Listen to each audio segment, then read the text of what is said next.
A gente vai apresentar hoje um seminário sobre toxicologia cardiovascular e hepática.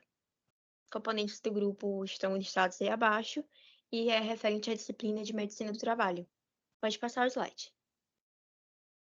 Vamos iniciar com o primeiro capítulo, que fala sobre toxicologia cardiovascular. Pode passar. Iniciando um pouco sobre a etiologia das toxicologias cardiovasculares em geral, nós temos que principalmente problemas, principalmente cardíacos, cardiovasculares, na verdade, que podem ser causados pelo acúmulo de substâncias tóxicas no corpo decorrente do trabalho. E aqui tem uma tabela do próprio livro que lista algumas condições e os possíveis agentes tóxicos que vão causar essas condições nos trabalhadores. A gente tem aqui a arritmia cardíaca, doença arterial coronariana, hipertensão. Pode passar o slide. Asfixia do miocárdio, lesão do miocárdio, doença cardíaca isquêmica não ateromatosa e doença arterial obstrutiva periférica. Pode passar.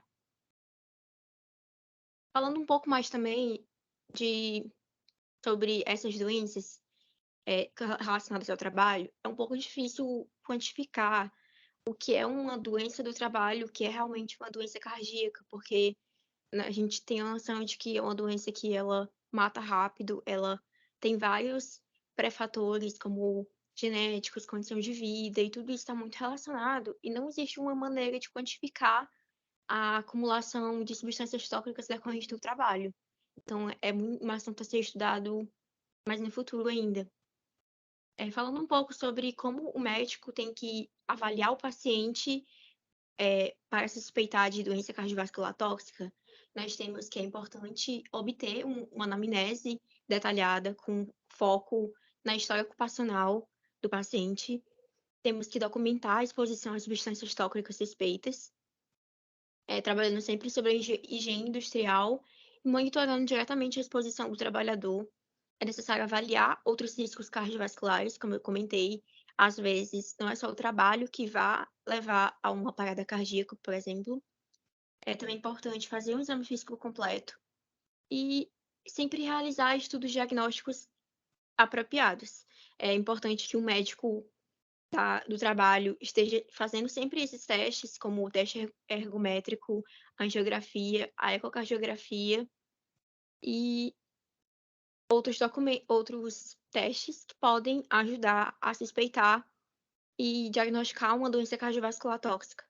Pode passar o slide. Um exemplo dessa doença que a gente tem é a exposição crônica ao disulfeto de carbono, que está na literatura que a doença cardíaca coronariana nos trabalhadores que são expostos ao disulfeto de carbono é maior de 2,5 a 5 vezes o risco de morte. A patogenia ainda é um pouco desconhecida, mas sabe-se que a patologia está relacionada com a doença vascular arteriosclerótica acelerada, ou seja, a exposição a essa substância pode provocar uma doença arteriosclerótica de progressão rápida. Pode passar o slide.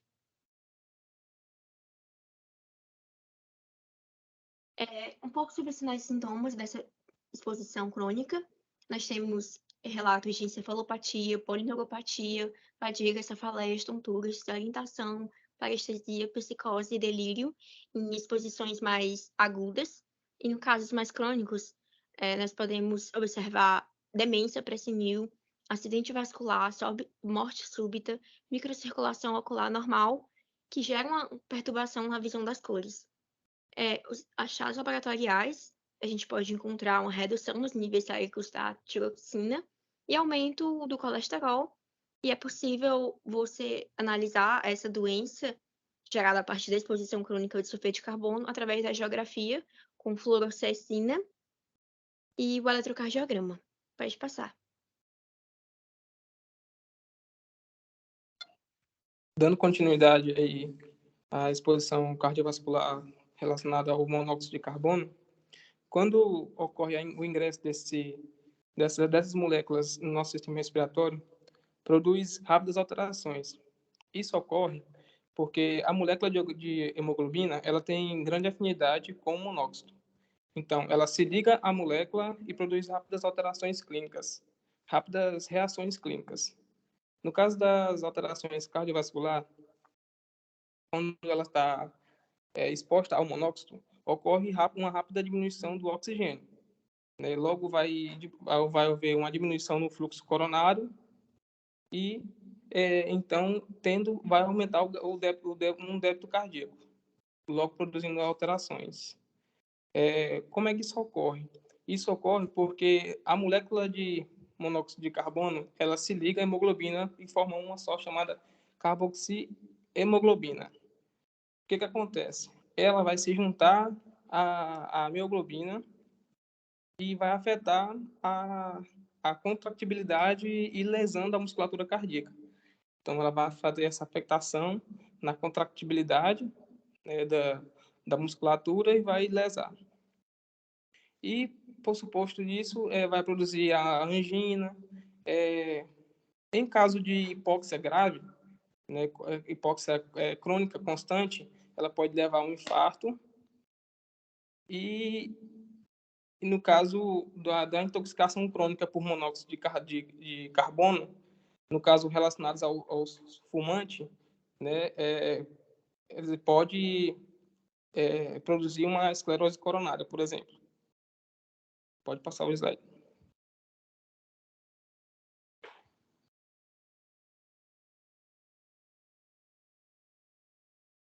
Agora, sobre a intoxicação por monóxido de carbono, o único achado específico é a elevação da concentração da carboxihemoglobina.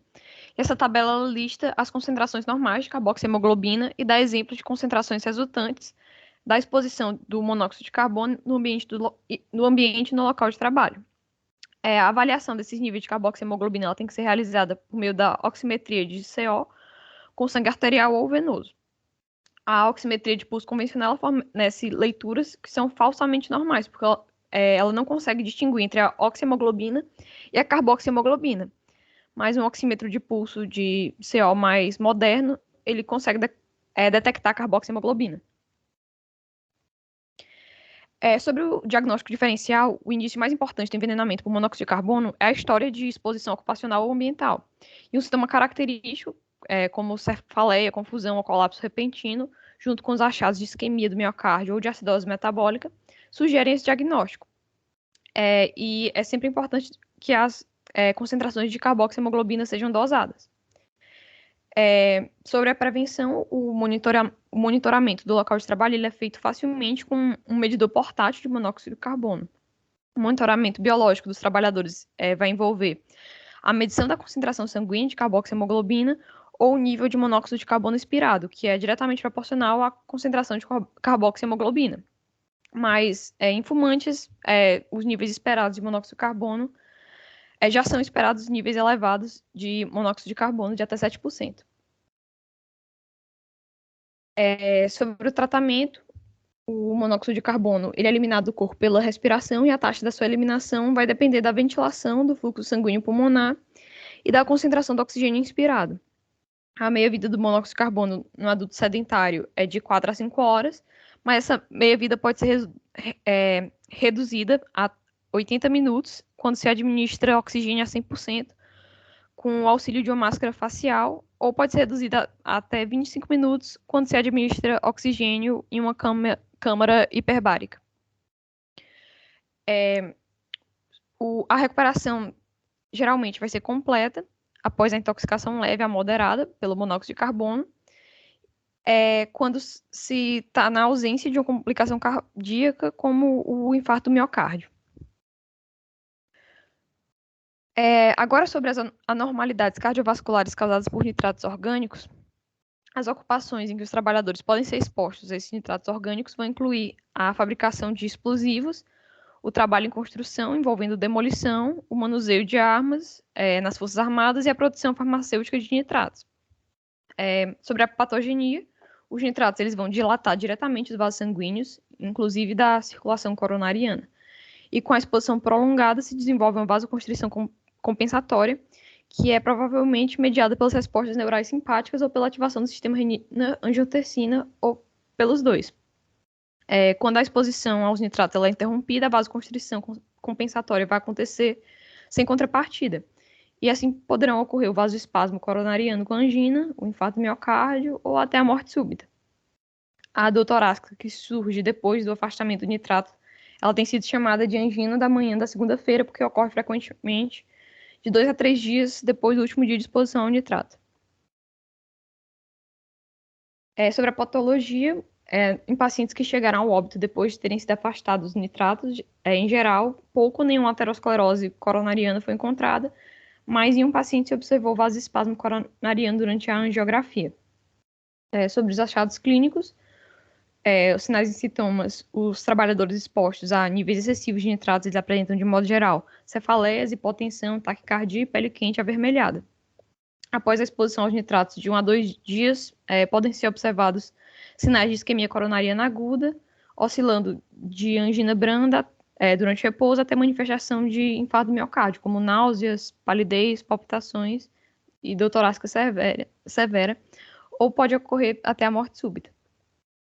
Sobre os achados laboratoriais e estudos cardiovasculares, durante os episódios de dor, o ECG ele pode mostrar evidências de isquemia aguda, que seria a elevação ou a depressão do segmento ST, tendo ou não a normalidade na onda T. Na ausência de dor, o ECG ele pode se apresentar normal. Os achados típicos do infarto do miocárdio vão incluir o desenvolvimento de uma onda Q patológica no ECG e a elevação da troponina sérica e de outras enzimas cardíacas. Os resultados do teste ergométrico e da angiografia coronariana também podem estar normais. O diagnóstico diferencial, os trabalhadores cronicamente expostos aos nitratos, eles também podem apresentar doença arterial coronariana orgânica, que deve ser identificada. Sobre a prevenção, os trabalhadores que lidam com esse tipo de material devem ser aconselhados a usar luvas de algodão, mas não se deve usar luvas de borracha natural, porque elas tendem a se tornar permeáveis aos nitratos e podem aumentar a absorção. Além disso, com a existência dos atuais processos automatizados na fabricação de explosivos, o manuseio direto de nitratos pelos empregados é minimizado. Entretanto, os níveis de nitrato no ambiente de trabalho eles devem ser controlados por ventilação adequada e por ar-condicionado durante os períodos de estações quentes. O tratamento da isquemia do miocárdio causada pela privação dos nitratos vai incluir os nitratos cardíacos, como a nitroglicerina ou dinitrato de isosorbídeo, ou os agentes bloqueadores da entrada de cálcio. Sobre o curso e prognóstico, na ausência de infarto do miocárdio ou de morte súbita, os sintomas de angina eles se resolvem completamente após a interrupção da exposição ao nitrato. Sobre as anormalidades cardiovasculares causadas por solventes de hidrocarbonetos e clorofluorcarbonetos, a exposição a esses solventes ela é disseminada em ambientes industriais, como a lavagem a seco, procedimentos desengordurantes, pinturas e indústrias químicas. Os clorofluorcarbonetos eles são muito usados como aditivos para refrigeração e como propelentes em uma grande variedade de produtos e processos. Sobre a patogenia, essa figura mostra duas maneiras de provável indução da arritmia cardíaca ou morte súbita pelos hidrocarbonetos halogenados e outros solventes. Inicialmente, com baixos níveis de exposição, esses solventes eles vão sensibilizar o coração aos efeitos das catecolaminas. A liberação das catecolaminas ela vai ser potencializada pela euforia e pela excitação consequentes à inalação do solvente, assim como pelo exercício físico. Isso é combinado com asfixia e hipóxia vai causar arritmia, que pode levar ao óbito. Em segundo lugar, no caso dos níveis mais elevados de exposição, os solventes eles podem deprimir a atividade do nó sinusal, causando bradicardia ou parada sinusal, ou então podem deprimir a condução nodal atrioventricular, induzindo bloqueio atrioventricular. Em alguns casos podem acontecer esses dois efeitos. E em seguida a bradiarritmia, ela vai predispor a arritmia ventricular de escape, ou em alguns casos mais graves de intoxicação, vai predispor à sistolia. A atividade arritmogênica dos solventes, ela também pode ser aumentada pelo álcool ou pela cafeína. Sobre a patologia, a maior parte dos óbitos causados pelas alterações cardiovasculares após a exposição aos hidrocarbonetos é súbita, e a necropsia geralmente não vai revelar achados patológicos específicos nesses casos de morte súbita, mas pode evidenciar miocardite nos casos de miocardiopatia dilatada. Sobre os achados clínicos, sintomas de intoxicação por solventes de hidrocarbonetos ou clorofluorcarbonetos vão incluir tontura, vertigem, cefaleias, náusea, sonolência, letargia, palpitações e síncope.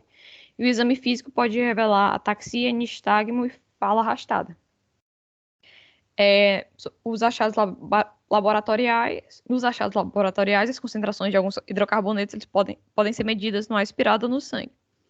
Sobre os estudos cardiovasculares, se espera que as arritmias induzidas por solventes ou clorofluorcarbonetos, elas ocorram apenas no trabalho, enquanto o indivíduo está exposto a esses agentes. E o diagnóstico vai se basear nas anormalidades observadas durante o monitoramento eletrocardiográfico ambulatorial, que vão consistir em uma ou mais das situações de contração prematura atrial ou ventricular, taquicardia supraventricular recorrente, taquicardia ventricular recorrente. Sendo que é essencial monitorar os pacientes tanto nos dias de trabalho quanto nos dias de folga e obter um registro desses tempos de exposição aos solventes ou clorofluorcarbonetos, assim como dos sintomas de palpitação ou tontura. O diagnóstico diferencial o diagnóstico da arritmia induzida por solventes ou clorofluorcarbonetos vai se basear na exclusão de outras causas de arritmia do trabalho, como abuso de drogas ou presença de uma doença cardíaca.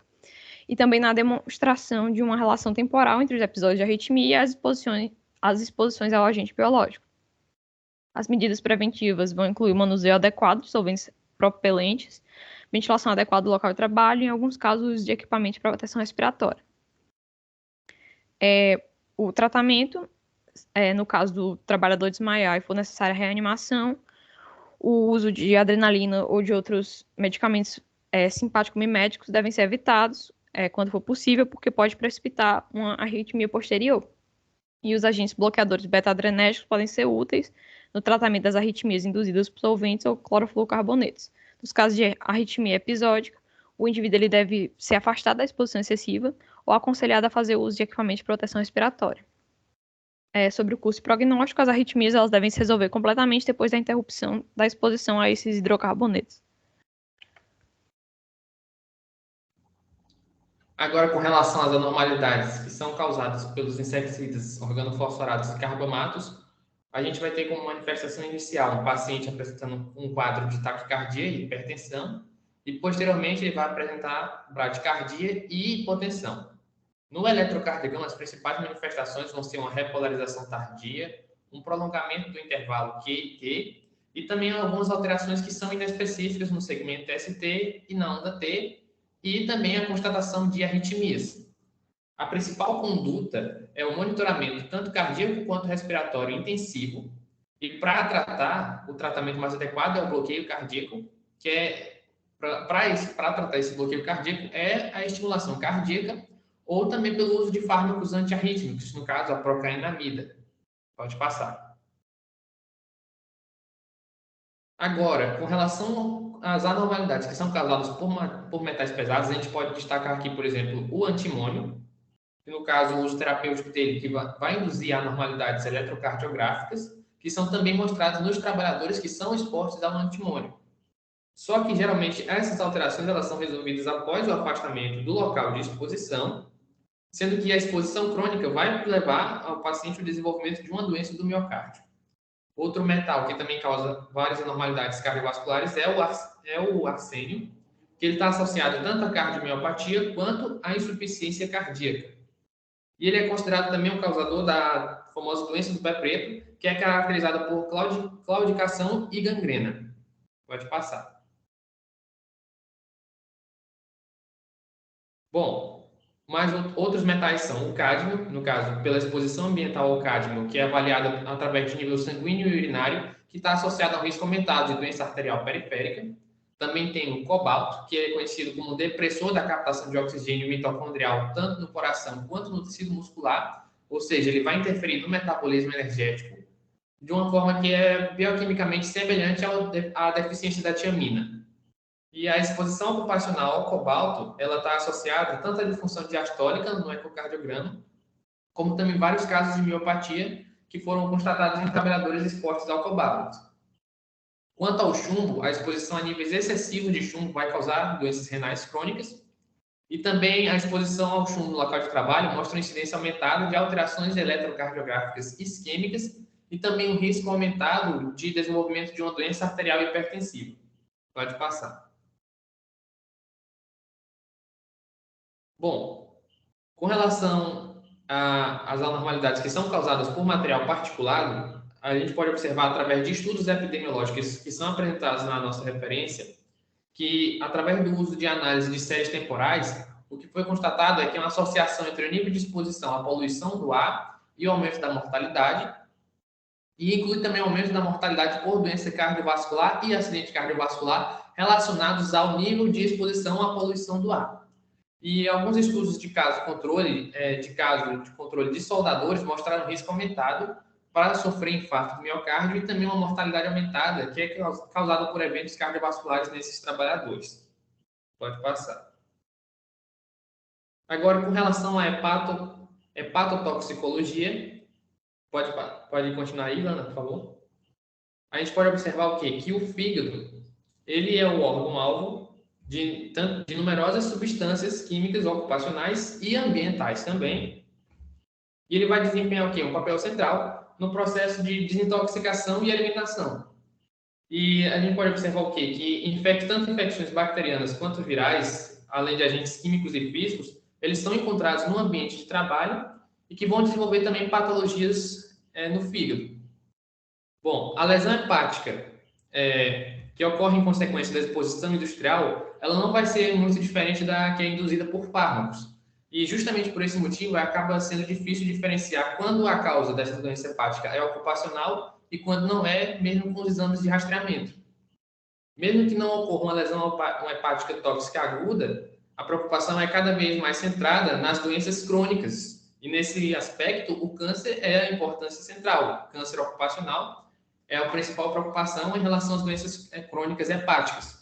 E por isso, o médico do trabalho ele tem que ser o quê? Ele tem que ser capaz de avaliar tanto os resultados positivos de pesquisa de carcinogênese, quanto também avaliar a presença de falsos positivos nesses testes rápidos.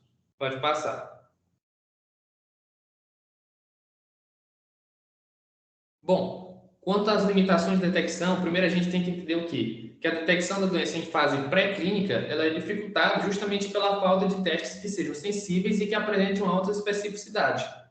A prática mais comum é ficar fazendo uma dosagem periódica das enzimas hepáticas dos trabalhadores que estão expostos a uma determinada substância que seja hepatotóxica. E essa técnica de vigilância é complicada justamente pelos problemas que estão relacionados com a obtenção de resultados falsos positivos ou falsos negativos. Pode passar. Agora, quais são os principais testes que corroboram as evidências epidemiológicas?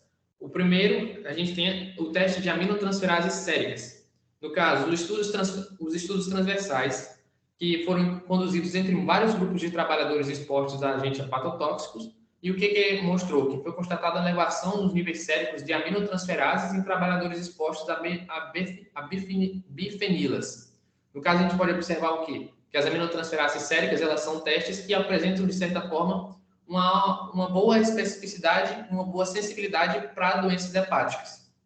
E o que foi encontrado? Foram encontradas anormalidades das enzimas hepáticas hepatocelulares entre os técnicos de manutenção de equipamentos microeletrônicos, trabalhadores da indústria farmacêutica que foram expostos a solventes mistos e também aqueles que são empregados em serviços de limpeza a seco e trabalhadores em petroquímica. Pode passar. Outro teste é o teste da indução das enzimas microssômicas. Com o uso desse teste não invasivo, que é basicamente uma depuração da antipirina, foi demonstrado que a indução do sistema de enzimas microssômicas nos trabalhadores expostos a vários pesticidas. Isso quer dizer o quê? Que as anormalidades funcionais do metabolismo hepático elas não são acompanhadas de outros sinais clínicos ou laboratoriais de toxicidade. No caso, realmente não vão apresentar alteração significativa, mas que quando há alteração é praticamente 99% de certeza que vai haver uma doença hepática e provavelmente relacionada ao ambiente ocupacional. Pode passar. E por último, os estudos de mortalidade. Os estudos de mortalidade eles são feitos em coorte e mostram uma taxa aumentada de mortalidade tanto por cirrose hepática, entre impressoras de jornais, pintores que fazem uso de tinta spray, trabalhadores com naftaleno clorado e trabalhadores da refinaria em petróleo. Pode passar.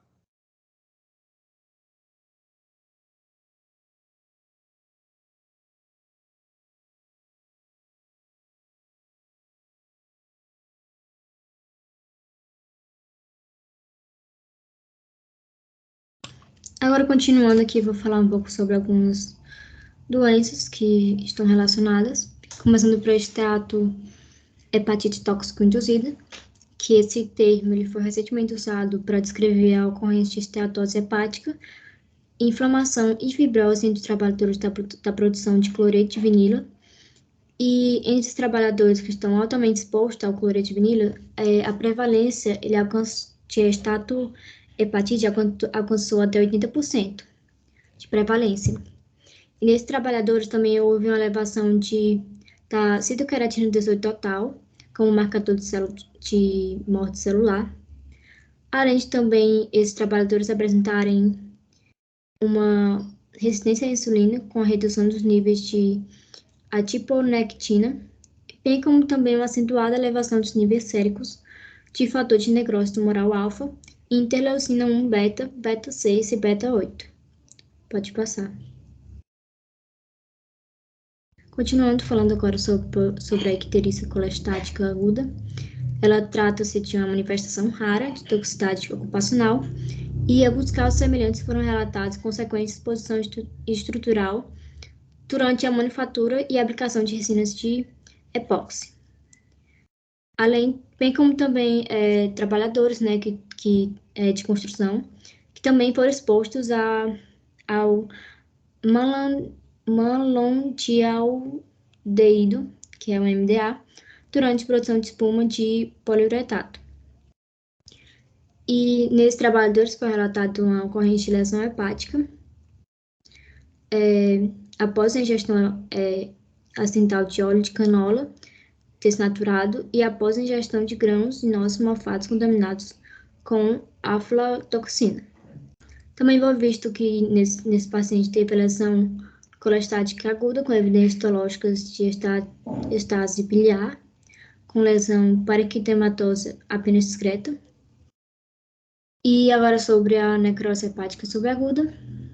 Em geral, ela ocorre após exposição repetida a doses relativamente pequenas de hepatotoxina. E no início de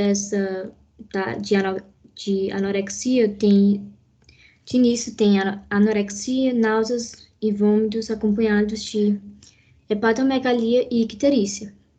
E pode ser observado também dentro de várias semanas e meses após exposição e pode levar de modo variável à recuperação ou à insuficiência hepática fulminante. E pode passar. Continuando sobre a cirrose e fibrose, elas são causadas por TNT, tetracloroetano, PP6 e naftalenos clorados. Geralmente, as pessoas que entram em contato com isso, elas apresentam uma negrose progressiva acompanhada de nódulos regenerativos, fibrose e deformidade da arquitetura do fígado. E ela geralmente ocorre, né, após a exposição repetida e prolongada. Geralmente ocorre a exposição em instalações de limpeza a seco, em instalações de inseticidas com arsenicais inorgânicos entre viticultores, bem como consequência da ingestão de água de poço contaminada com arsênio. Sobre a outra doença, que é a esclerose hepatoportal e porfiria hepática, esse estudo, né, essa fibrose portal e periportal, leva a um desenvolvimento de hipertensão portal, que pode ser causado tanto pela exposição a arsenicais inorgânicos como torito e cloreto de vinilo. E foi também registrada com os casos de porfiria cutânea tardia como consequência da exposição ocupacional do ácido 2,4,5 triclorofenocicacético, que é um herbiticida, e provavelmente devido à contaminação pela dioxina. E geralmente leva a uma fibrose portal, periportal, enfim. E os componentes teve um relato, né, que componentes na Turquia desenvolveram essa doença hepática e porfiria hepática após ingestão de trigo contaminado com fungicida hexaclorobenzeno. Falando agora sobre a doença granulomatosa. Ela é devido à exposição ao berílio e ao cobre. Ela pode se resultar em uma doença, essa doença, que é a doença hepática granulomatosa, que vai apresentar granulomas hepáticos próximos ao trato portais ou dentro deles. Em geral, essa doença hepática clínica, ela não é significativa. Porém, em alguns casos, os granulomas, eles resultam em hepatomegalia, necrose ou fibrose. Pode passar. Falando sobre a esteatose, ela pode ocorrer em consequência de exposição ocupacional aguda ao fósforo alimentar, ao TNT, a pesticidas contendo arsenicais, também se tiver dimetilformamida e outros certos hidrocarbonetos clorados, como tetracloreto de carbono, metilclorofórmio e o tetracloroetano. Essas causas geralmente não são ocupacionais e elas incluem a diabetes, a hipertrigliceridemia e a obesidade. E a elevação mínima moderada dos níveis de transminases após exposição ocupacional aguda tem com a resolução dentro de várias semanas após a remoção. Agora falando sobre a neoplasia, embora fosse contestado que muitos agentes químicos encontrados no ambiente de trabalho causam a neoplasia, como carcinoma hepatocelular em animais de laboratório, apenas um número relativamente pequeno de estudos foi conduzido em humanos. E o cloreto de vinilo, que é um composto alifático, ele foi identificado como hepatotoxina animal no início da década de 1960. E também foi relatada a ocorrência de agroausteólise em humanos, que foi diagnosticado com 3 casos de angiosarcoma, que é um raro tumor hepático, que foram justamente empregados expostos ao cloreto de vinilo por um período de até 20 anos. E tem essa ocorrência, de câncer hepático e biliar e angiosarcoma hepático. Pode passar. Agora falando sobre os agentes infecciosos como causa de hepatotoxicidade, tem alguns exemplos aqui na tabela, como o vírus da hepatite A, que é comum em equipes que trabalham em creches, jardim de infância e trabalhadores em rede de esgoto. Tem o vírus da hepatite B e C, que é comum em profissionais, não é comum, mas geralmente tem incidência em profissionais de saúde, que tem contato com sangue e fluidos corporais. Tem o citomegavírus, que é visto em profissionais de saúde na área de pediatria. Tem o Coxiella burnetii, que é visto em trabalhadores de animais, trabalhadores invasintes e abatedouros. E tem o Leptospira, e esse é outro nome que eu não sei falar, que é comum em trabalhadores em rede de esgoto e em trabalhadores em fazenda. Pode passar.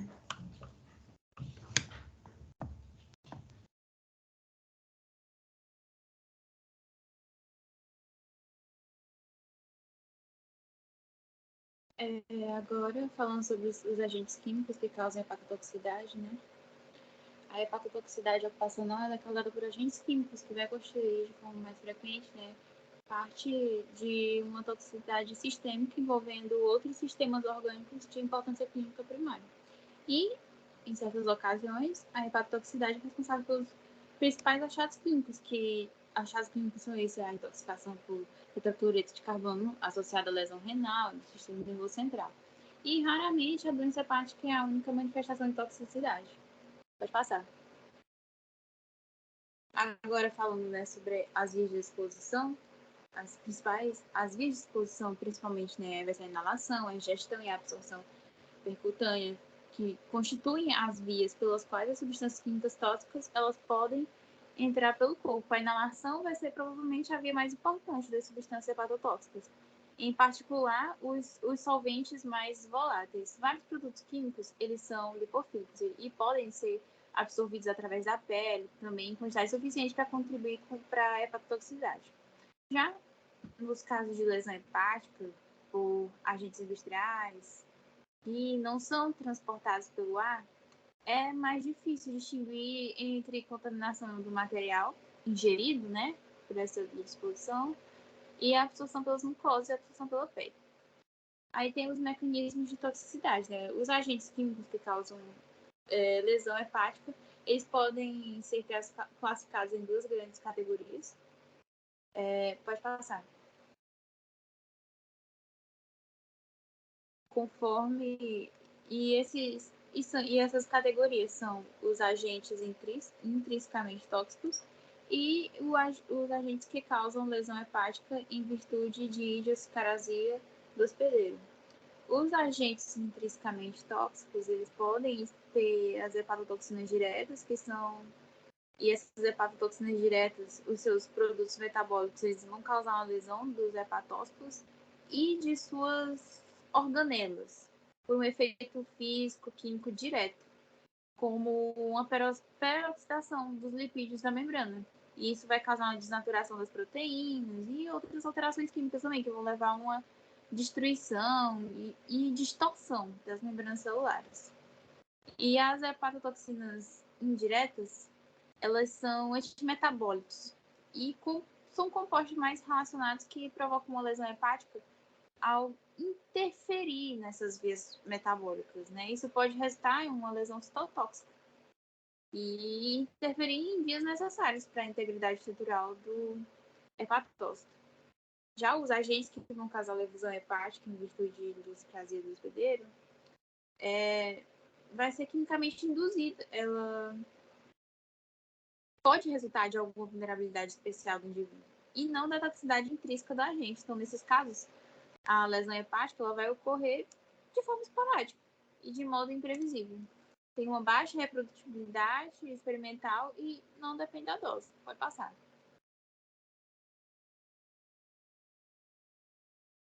O metabolismo hepático e xenobióticos, falando sobre isso agora, né, a gente já inicia falando sobre o fígado, que ele vai ser particularmente vulnerável a toda essa lesão química por causa do seu papel no metabolismo dos compostos estranhos, né, os xenobióticos, que são esses compostos estranhos.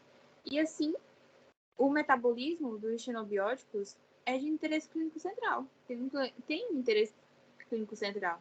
Esses compostos químicos que são absorvidos pelo corpo, eles não são incorporados assim na economia metabólica normal da célula. Eles são metabolizados principalmente pelo fígado. E assim, esses xenobióticos lipossolúveis, eles são absorvidos através dessas barreiras das membranas e são pouco excretados pelos rins por causa das suas ligações às proteínas. Então, e por causa da reabsorção tubular. Então, tem um aumento da polaridade de moléculas por esse metabolismo hepático. Aí aumenta a hidrossolubilidade e a excreção urinária. Então, dessa maneira, o metabolismo hepático ele vai evitar o acúmulo dos fármacos e de outras substâncias químicas tóxicas ao organismo. Pode passar. Agora, com relação ao padrão de doença de morfologia na lesão hepática, a exposição ocupacional a agentes xenobióticos ele pode levar ao desenvolvimento de doença hepática aguda, subaguda ou crônica. Então, as síndromes clínicas produzidas podem estar associadas a vários tipos de alterações morfológicas que são observadas ao microscópio óptico. Então, a lesão hepática ela pode ser clinicamente manifesta ou pode ser apenas descoberta como anormalidade funcional histológica, né? A avaliação clínica desses indivíduos com doença hepática crônica causada por lesão repetida vai estar sutil, só que em consequência, né, da exposição ao ambiente de trabalho tem sido um objeto de preocupação bastante crescente, né? Pode passar.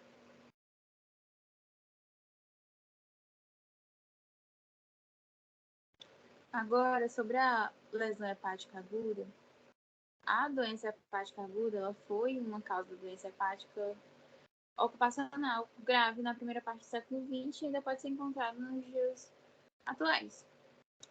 Foi relatada a ocorrência de lesão hepática aguda como consequência de exposição a agentes como gases anestésicos, bromobenzeno, tetrabrometo de carbono, tetracloreto de carbono, naftaleno explorados, clorofórmio, diclorodrina e vários outros, né? E os seus achados clínicos, né, são mais relacionados à exposição ocupacional de labiose, que pode levar a uma degeneração e até uma necrose dos hepatócitos, que vai gerar uma lesão citotóxica e também uma interrupção do fluxo biliar, que é essa lesão colestática. E com frequência também verifica-se uma presença de anorexia, náuseas, vômitos, icterícia, hepatomegalia. E esses indivíduos assim, com uma grave exposição vão sofrer essa necrose maciça e pode apresentar vômitos, esses vômitos em borra de café, uma dor abdominal, redução do tamanho do fígado no exame, né? Vai ter um rápido desenvolvimento de ascite também, edema, de ácido hemorrágico. Pode passar. Agora, sobre a lesão hepática aguda induzida por tetracloreto de carbono, foi reconhecida pela primeira vez como hepatotoxina na década de 1920, quando seu uso era comum como solvente líquido, que era um agente de limpeza seco e extintor de incêndio. Então, desde essa década de 20, foram relatados centenas de envenenamentos e casos fatais, principalmente pela inalação em espaços confinados, até porque era um produto bastante usado até então, né? E os achados clínicos, eles vão ser observados, sintomas imediatos no sistema nervoso. Vão ser essas tonturas, cefaleias, distúrbios visuais, confusão, e tudo isso em decorrência das propriedades que são anestésicas do tetracloreto de carbono. Esses sintomas, eles são náuseas, vômitos, adrenal, diarreia, principalmente nas primeiras 24 horas. E no geral, vai surgir essas evidências dessa doença hepática depois de 2 a 4 dias. O fígado e o baço, eles vão tornar mais palpáveis, né? Diferente da outra lesão que eu falei antes. Vai se observar esse desenvolvimento de icterícia acompanhado de concentrações séricas elevadas e tudo mais. Pode passar. Agora, sobre a lesão hepática aguda induzida por outros xenobióticos, foi relatado que tanto o tricloroetino quanto o tricloretano, eles vão provocar essa hepatite aguda reversível com a infiltração gordurosa de vários trabalhadores. O tetracloroetileno, ele vai provocar a hepatotoxicidade aguda quando usado como agente de limpeza seco. E vai provocar essa necrose centrolobular aguda, após essa inalação recreativa, né, do solvente de líquidos de limpeza. E isso pode resultar nessa contaminação com o diclorocetileno, mas que ser a consequência assim, do próprio tetracloroetileno. E em outro, vai ter a dimetilacinamida, que vai causar hepatite aguda reversível no trabalhador com severa exposição inalatória dérmica. A exposição intencional não ocupacional do ácido diclorofilociancético, ele também, que é um herbicida, resultou em uma hepatite aguda, uma colecistase pronunciada, inflamação portal e edema periportal. Pode passar.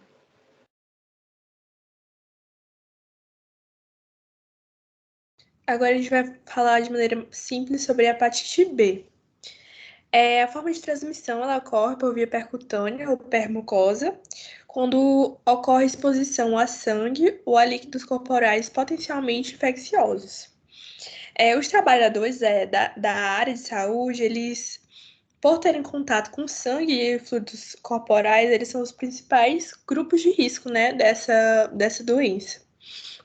E a exposição ela pode acontecer de forma acidental, quando o sangue, ele por meio de lesões com picadas de agulha, habitualmente durante o descarte das agulhas, administração de injeção parental ou infusão, coleta de sangue e manipulação de roupas de cama e bandeja contendo agulhas não protegidas, afeta esses profissionais. O quadro clínico, de forma resumida, dá o início da hepatite aguda em geral indicioso, com anorexia, mal-estar, vômitos, dor abdominal e icterícia. E a prevenção A profilaxia após a exposição, ela baseia-se no estado de vacinação contra a hepatite do indivíduo exposto e da identificação da fonte de sangue e reconhecimento da prevenção de HBsAg na fonte. A administração de várias doses de imunoglobulina anti-hepatite B, ela proporciona uma proteção de aproximadamente 75% contra a infecção pelo HBV. Pode passar. Já a hepatite C, a transmissão, o HCV, ele dissemina-se principalmente por exposição parental a partir de transfusão sanguíneas ou abuso de substâncias intravenosas também. O quadro clínico. A hepatite C aguda, ela é habitualmente uma doença benigna, e até 80% dos casos eles são assintomáticos e anictéricos. O período de incubação após a hepatite C associada à transfusão de 6 a 8 semanas em média, e são observadas elevações discretas no nível das transaminases na fase aguda. E a ocorrência de insuficiência hepática fulminante é bem rara. E a prevenção, na atualidade, a gente não tem vacina, né, contra a hepatite C, e as perspectivas para o desenvolvimento de uma vacina são desafiadoras, devido à eficácia transitória dos anticorpos neutralizantes, a alta frequência de mutação em regiões críticas das proteínas do envelope, e a alta taxa de infecção persistente, possibilidade de reinfecção por cepas, tanto homólogos quanto heterólogos. Pode passar.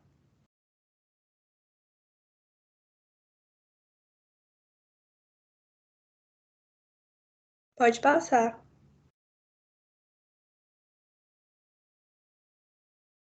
Pronto, agora a gente vai falar um pouco sobre os testes bioquímicos para a doença hepática.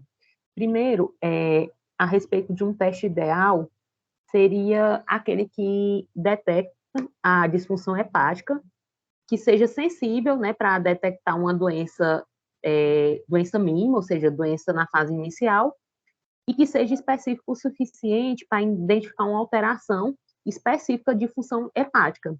E, além disso, que também refletisse na gravidade do problema. Só porque não existe esse teste ideal. Então, o teste escolhido vai ser de acordo com a suspeita diagnóstica. Primeiro, falar sobre a atividade das enzimas séricas. É um teste que ele é o teste mais utilizado, né, para detectar uma hepatopatia, e que é justamente o AST e o ALT. E como é que funciona esse teste? Essas transaminases, elas vão ser liberadas, né, pelos hepatócitos quando houver uma lesão celular. Então, ele é bem útil para detecção precoce, né, de uma doença hepática.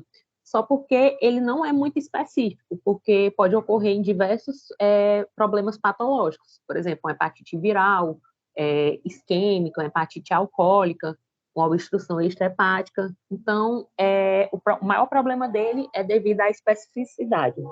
Aí tem a fosfatase alcalina, né, que quando ocorre uma lesão hepatotóxica, vai ter um distúrbio, né, no transporte dos hepatócitos. Então, a fosfatase alcalina vai acabar elevando, né, de acordo com esse distúrbio, né, de transporte. Então, ele também seria um indicador. Aí temos também a bilirrubina sérica, que vai ser importante, principalmente no caso de lesão hepática aguda grave, e pode ser utilizado no prognóstico de hepatite química e também da hepatite alcoólica, além também da cirrose biliar. E, por último, a gente tem a bilirrubina urinária. O que é que acontece? Existe a bilirrubina indireta, que ela vai estar fortemente ligada com a albumina. E, então, ela não vai conseguir ser filtrada pelo rim normal. Então, se o teste der positivo, é porque pode ter uma suspeita clínica para o aumento, né, dessa bilirrubina, e a origem dela pode ser devido a uma futura icterícia, né? Então, ela ela serve mais como uma fonte, né, de informação de uma possível lesão hepática. Também existe um outro exame bioquímico que ele é interessante, é o GGT, porque quando eu falei das aminotransferases, eu disse que o maior problema dela é devido à sensibilidade, que ele é muito inespecífico. E o GGT veio justamente para tentar suprir essa demanda, porque ele é um indicador mais sensível para a lesão hepatocelular, seja ela induzida por vírus, por substâncias químicas ou então por álcool. Além desses testes bioquímicos, existe também o chamado teste de depuração, que ele vai justamente medir a depuração, né, de substâncias pelo fígado. Então, ele é um método mais sensível, mais específico e também confiável para detectar a doença hepática na fase inicial. E existe diversos tipos de teste de depuração, mas no contexto do trabalho, né, da doença hepática relacionada com o ambiente de trabalho, um dos que é mais estudado é o teste da antipirina, e ele está sendo utilizado para detectar a diferença do nível de atividades hepáticas nos trabalhadores expostos, né, à mistura de alguns solventes, e dos não expostos, para poder comparar e ver as causas, né, o que é que realmente essas substâncias podem causar no organismo, mais especificamente no fígado. Pode passar. E, para finalizar, a gente vai falar um pouco sobre o tratamento clínico da doença hepática ocupacional. Primeiro de tudo, a gente deve focar na história ocupacional e clínica. Então, é necessário fazer uma história cuidadosa, né? Justamente para buscar uma possível exposição a hepatotoxinas, né? Se tiver uma suspeita de doença hepática ocupacional.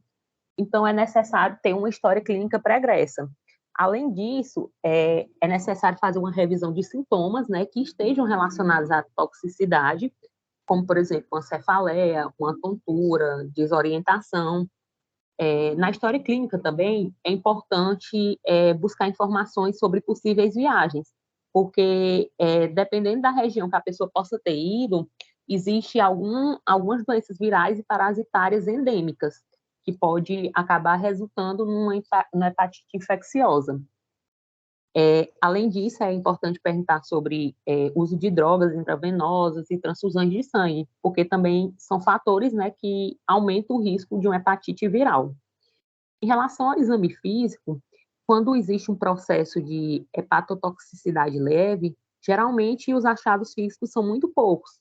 Então, o que pode ocorrer numa doença hepática aguda é uma hipersensibilidade no quadrante superior direito, uma icterícia e até uma hepatoesplenomegalia, mas são sinais que nem sempre vão acontecer. Então, mas mesmo assim é necessário fazer todo o exame físico da região abdominal, palpação, né, com percussão, para poder achar um possível sinal.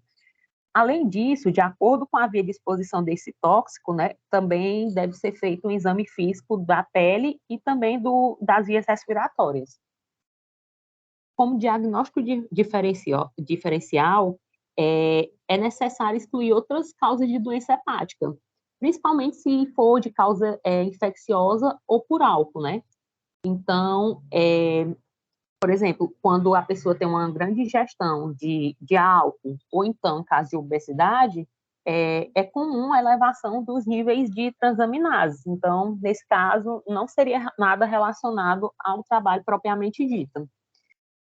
E agora, para finalizar, vou falar um pouco do tratamento da doença hepática aguda e da crônica. Na doença hepática aguda, geralmente, o que mais se encontra, o quadro clínico mais comum, é a alteração no nível de transaminases, que geralmente aparece num rastreamento de rotina, que pode ser ou não por exposição ocupacional. E aí, como é que faz para descobrir isso? Em caso de uma suspeita, é necessário, né, que retire o trabalhador dessa exposição durante 3 ou 4 dias e fazer uma inspeção para ver os possíveis causadores desse problema hepático. Se por acaso não foi encontrado nada que esteja ligado, né, ou nenhuma toxina, deve repetir novamente esse exame, né, de transaminases. Se ele continuar elevado, vai sugerir que não é uma causa ocupacional, e sim uma doença hepática mesmo, de outra origem, infecciosa, né, e não de ambiente de trabalho. Só porque existe uma segunda possibilidade para essas transaminases continuar elevada, no caso de uma doença hepática ocupacional crônica. Só porque já é um caso mais difícil de acontecer, é bem raro. Então, o que acontece é que, às vezes, né, o trabalhador, ele passa vários anos sendo exposto a uma toxina, mas a baixas doses. Ou então, ele teve uma doença hepática crônica logo após uma hepatite química. Então, nesses casos, pode ser que ocorra, né, das provas de função hepática continuarem sendo anormais, apesar do trabalhador ter saído da área de exposição. E aí, como é que faz esse acompanhamento, né?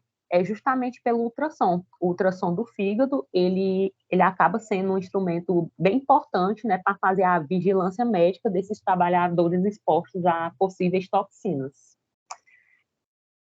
E é isso, assim, a gente finaliza o nosso trabalho a respeito de doenças relacionadas ao ambiente de trabalho.